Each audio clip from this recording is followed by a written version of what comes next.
In 1999, I inaugurated the new millennium with my high school friends and several bottles of Martinelli's sparkling apple cider. That night, we played a new game I had gotten recently just because the box cover art looked cool.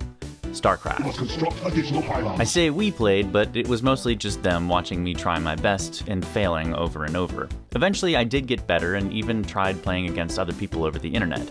Although I was never really that good, the experience of pitting wits against fellow competitors was exhilarating, and it got me thinking, why isn't there a league for this, like a sports league but for video games?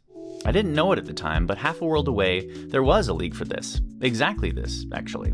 It was called KESPA, short for Korean Esports Association, and their flagship game was StarCraft. Also, apparently back then we were doing E-sports. I guess we fooled around with all sorts of capitalization for years until we collectively decided to just drop the dash and be normal. South Korea had exactly what I was imagining we should have for all sorts of games. Big stadiums with cheering fans watching the best players compete, like a real sport. It just so happened that a few years after that, my dream would arrive, descending from the heavens like a Terran dropship delivering fire bats and stemmed up infantry. Major League Gaming. This was the break in the dam, I thought. After this, no one will be able to deny how exciting video game competition can be and all the things that come with sports. Sponsorships, documentaries, prestige, can't be far behind. And although those things did eventually come along, it was a windy and rocky path to say the least. MLG was initially aiming to put their productions on television, which they did do in 2006, but after that, broadcasting opportunities were scarce. Video games as a spectator sport were unproven, and to higher-ups it seemed taking a chance on them was just a risk they didn't want to take. It took until the early 2010s for live streaming to finally catch up to TV in quality and unlock the ambitions of these pioneers. But when it did, the golden age truly arrived.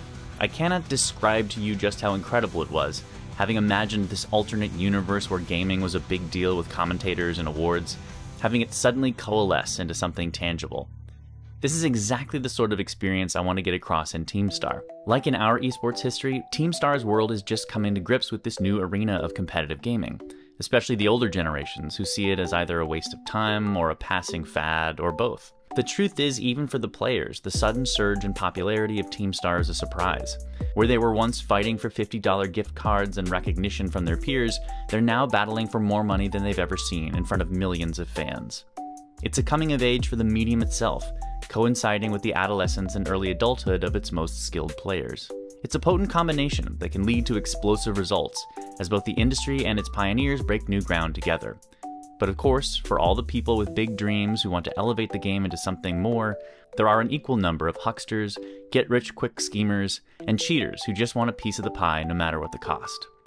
This is the potent stew where the central conflict of the story is born, with Sultan and his ragtag team set up against an array of nefarious forces, not just his opponents in the game, because the game is just one part of this new world.